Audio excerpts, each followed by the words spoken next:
Hello everyone, welcome to Others English classes. And today we are going to discuss a marathon class 100 MCQs on The Hollow Man written by T.S. Eliot. आज हम लोग T.S. Eliot की एक बहुत ही famous और prominent poetry the hollow man को discuss करने वाले हैं। इनका पहले मैंने पोइट्री डिस्कस किया हुआ है, फिर इसका पार्ट 1 भी आया है और अब ये पार्ट 2 है।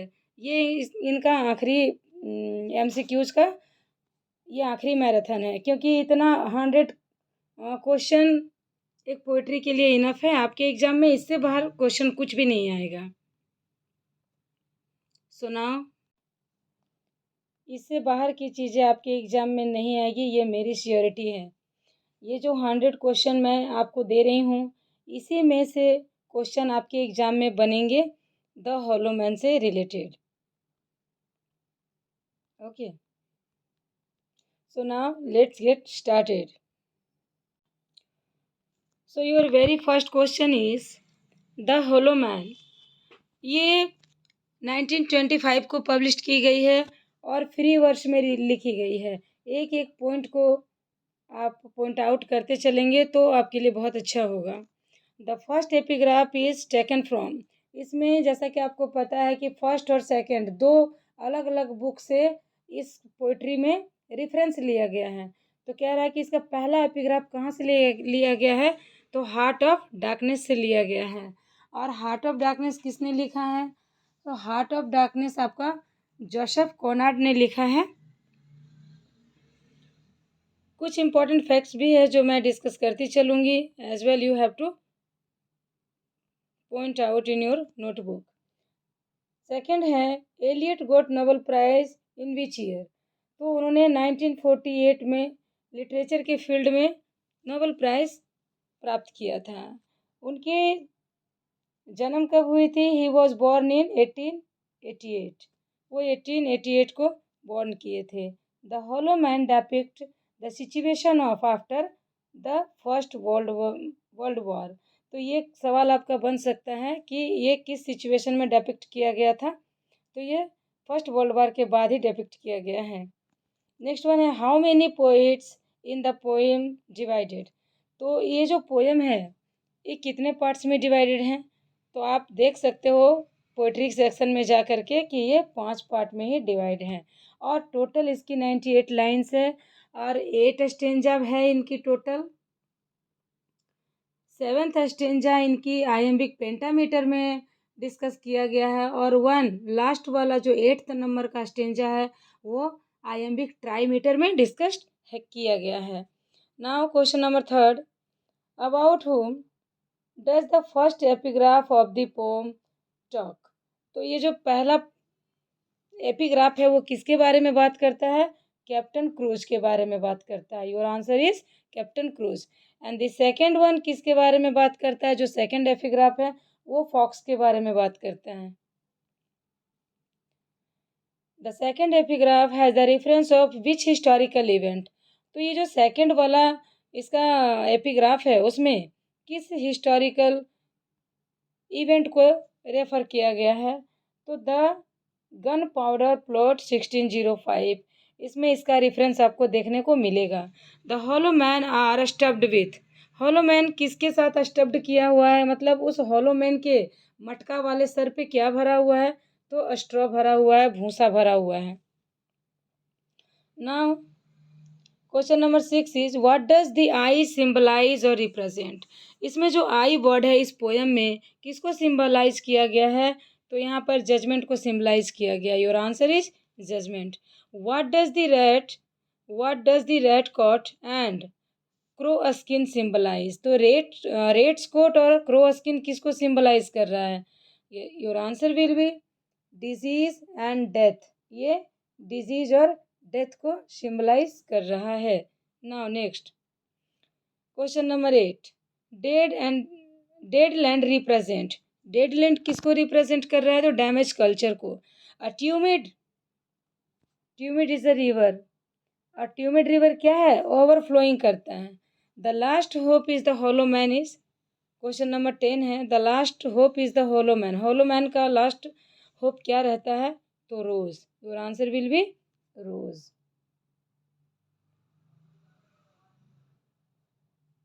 Next one, rose symbolises. अब ये रोज किसको सिंबलाइज कर रहा है, then your answer will be mother Mary को सिंबलाइज कर रहा है। ओके अच्छा, what is the prickly pear? ये प्रिकली पियर क्या है, तो प्रिकली पियर यहाँ पर एक टाइप का कैक्टस है। ठीक है, प्रिकली पियर यहाँ पर एक टाइप का कैक्टस है। Now question number 13, what time the hollow man are dancing around cactus? Hollow man cactus के अराउंड इर्द गिर्द कब डांस करता है? तो hollow man at 5 o'clock in the morning, सुबह के 5 बजे वो कैक्टस के इर्द गिर्द डांस करता है। The the the shadow symbolises, ये जो शैडो है वो किसको सिंबलाइज कर रहा है, तो फियर और डेथ को कर रहा है। क्वेश्चन नंबर 15, फॉर दाइन इज द किंगडम। फॉर दाइन इज द किंगडम, ये क्या है, एक कोटेशन है, और ये लाइन कहाँ से ली गई है? This line is taken from the Bible, ये बाइबल से ली गई है। Next one, the word ends with the, ये जो वर्ड है एंड्स, ये किसके साथ एंड कर रहा है? विम्पर, सिसकना। विम्पर में सिसकना, इसके साथ ये एंड कर रहा है। Question number 17, we are the hollow man and we are the stuffed man is. तो यहाँ पर दोनों बोला गया है कि we are the hollow man, हम लोग हॉलो मैन भी हैं और हम लोग क्या हैं, स्टफ्ड मैन भी हैं। ये दोनों क्या कर रहा है, एक दूसरे को पैराडॉक्स कर रहा है। यहाँ पर कौन सा फिगर ऑफ स्पीच यूज हुआ है, paradox. Next one is question number 18, the main landscape of the poem is. इस पोएम का मेन लैंडस्केप क्या है, तो ये डेजर्ट है। Your answer will be desert. Question number 19, when Eliot wrote this poem he was living. जब इस poem को एलियट जी लिख रहे थे, टी.एस. एलियट, तो वो कहाँ रह रहे थे? Your answer is London. Question number 20, what is the overall tone of the poem.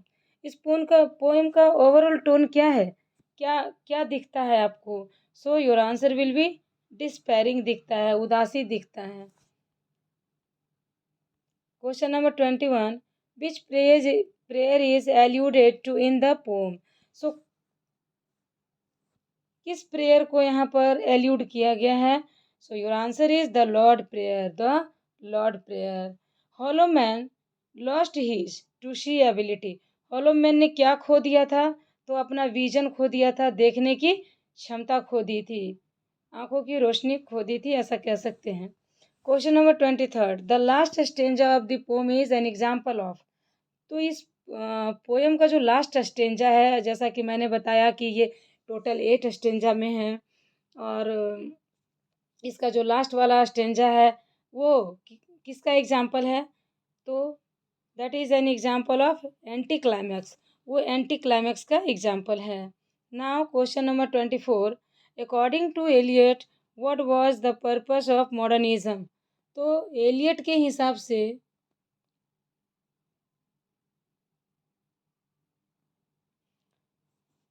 Elliott के according modern purpose of modernism, तो मॉडर्निज्म का क्या उद्देश्य है? So your answer will be to promote realism, realism को प्रमोट करना। Question number 25, it is written in, किस में लिखा गया है? I already told you that it is written in blank free verse. And 26, what does the hollowness in the poem represent. तो इस poem में हॉलोनेस क्या रिप्रेजेंट कर रहा है? स्पिरिचुअल डेथ को, it is represent in a spiritual death. Now question number 27, this is the way the world ends, not with a bang out of whimper। कि ये जो दुनिया है ये किसके साथ, बैंग के साथ ख़त्म नहीं हो रही है और ना ही सिसकियों के साथ। बैंग मतलब शोर और विम्पर में सिसकियाँ। तो ये कौन सा फिगर ऑफ स्पीच है? यहाँ भी you can see very well anti climax है, यहाँ भी क्या है, एंटी क्लाइमैक्स है।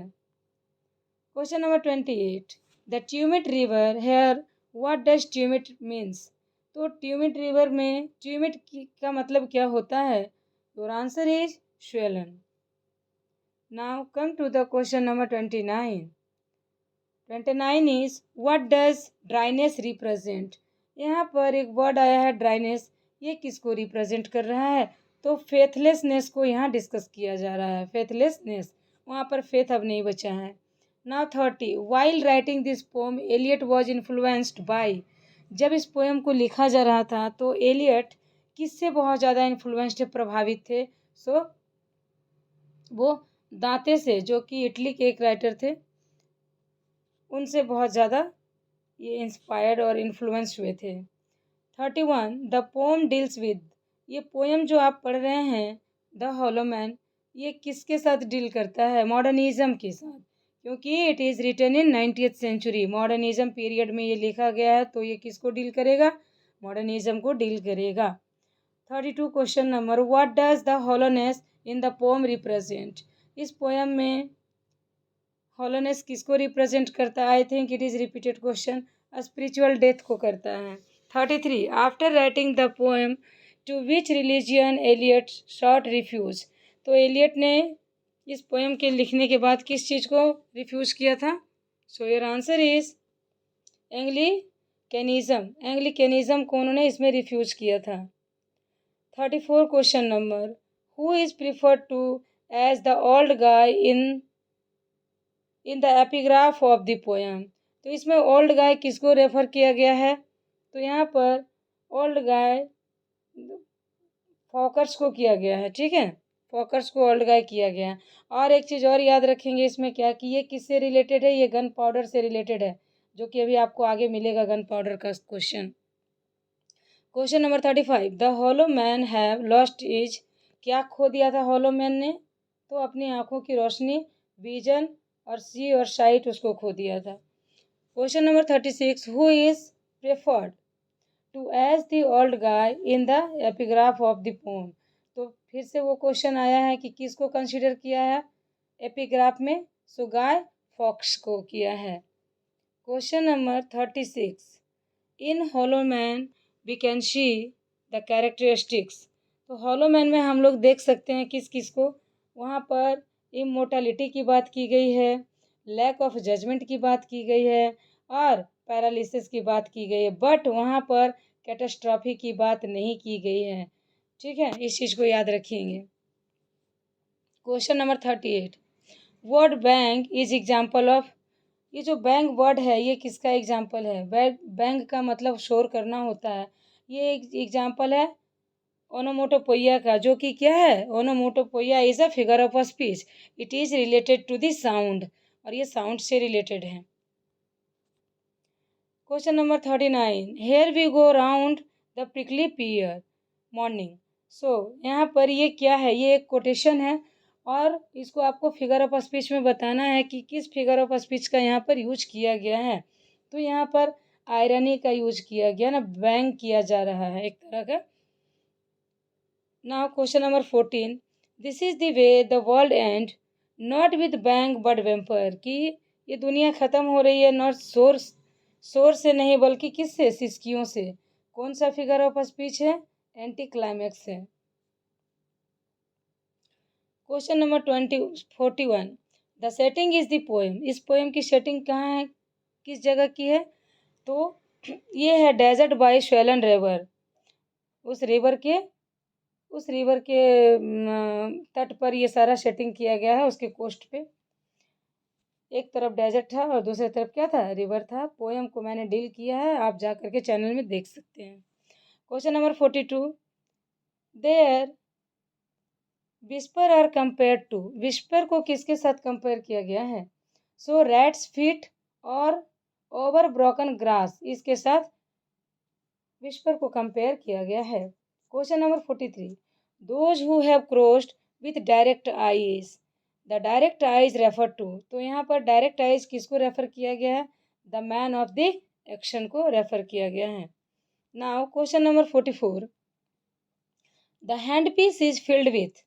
तो हैंड पीस किसके साथ भरा हुआ है, फिल्ड किया हुआ है? स्ट्रॉ के साथ। Next 45, the title of the poem is combination of two poems. ये एक एक्स्ट्रा इन्फॉर्मेशन है कि ये जो टाइटल है इस पोएम का, द हॉलो मैन, ये दो पोएम के कॉम्बिनेशन से बनाया गया है। फर्स्ट वन है द हॉलो लैंड, ये हॉलो लैंड है, हॉलो लैंड है जो कि विलियम मॉरिस के द्वारा लिखा गया है। और दूसरा द ब्रोकन मैन है जो रुडयार्ड किपलिंग के द्वारा लिखा गया है। और दोनों में से इसने थोड़ा थोड़ा पार्ट उठाया है, इससे द हॉलो उठाया है और इससे मैन उठाया है, और बना करके क्या बना दिया है द हॉलो मैन। ठीक है, तो ये क्या है, एक कॉम्बिनेशन है टू पोएम्स का, इसका टाइटल कॉम्बिनेशन है।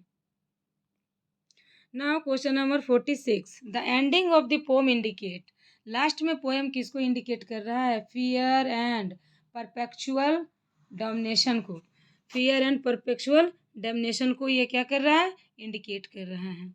क्वेश्चन नंबर 47, अस्टाइक्स, अस्टाइक्स क्या है यहाँ पर, ट्यूमिड रिवर है and the river refer to here, अस्टाइक्स यहाँ पर ट्यूमिड रिवर के लिए आया है, इसको रेफर कर रहा है। 48 question, the phrase hollow man can be found in Shakespeare, तो ये जो है ये शेक्सपियर के भी एक स्टोरी से, एक नॉवल से फाइंड किया गया है, इट मीन्स कि थोड़ा सा पार्ट लिया गया है। तो किससे लिया गया है, शेक्सपियर के जूलियस सीजर से लिया गया है, एक फ्रेज लिया गया है। Now the Heart of Darkness by, Heart of Darkness किसके द्वारा लिखा गया है और कब लिखा गया है, तो heart of darkness Joseph Conrad के द्वारा 1819 में पब्लिश करवाया गया था। And question number 15, the second epigraph has the reference of which historical event, तो मैंने आप लोगों को बताया पहले कि ये किस हिस्टोरिकल इवेंट से कनेक्टेड है, द गन प्लॉट से कनेक्टेड है, द गन पाउडर से कनेक्टेड है 1605 में। Question number 52, the first epigraph deals with, पहला एपिग्राफ किसके साथ डील करता है, कॉनार्ड्स के हार्ट ऑफ डार्कनेस के साथ, हार्ट ऑफ डार्कनेस के साथ। And the hollow man published in, कब पब्लिश हुआ है ये, 1925 में। Question number 55, which prayer is alluded to in the poem, तो कौन सा जो प्रेयर है वो एल्यूड किया गया है इस पोएम में, so the poem is the Lord's prayer, क्या है वो, the Lord's prayer. Now question number 56, there are many broken object in the poem, so which is not broken, जैसा कि पोएम में we have already discuss broken glass, broken stone, broken column also, but वहाँ पर broken staff का कोई जिक्र नहीं था, so your answer will be staff. Question number 58, what does dryness represent, dryness यहाँ पर क्या रिप्रेजेंट कर रहा है, तो फेथलेसनेस को रिप्रेजेंट कर रहा है। Now question number 60, hollowness represent, hollowness क्या रिप्रेजेंट कर रहा है, स्पिरिचुअल डेथ को। Now 61, what was the purpose of realism according to T S. Eliot, T S. Eliot के द्वारा रियलिज्म का क्या पर्पस है, टू प्रमोट रियलिज्म, तो इसका क्या पर्पस है कि रियलिज्म को प्रमोट करना।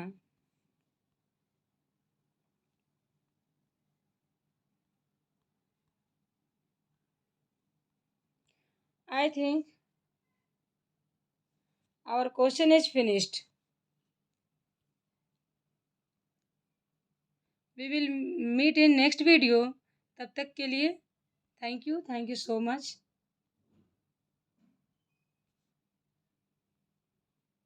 ये इसका पार्ट 2 था, पार्ट 1 हम लोगों ने पहले ही डिस्कस किया हुआ है अलॉन्ग विद द पोइट्री और poem. Thank you guys, thank you so much, और best of luck for your upcoming exam.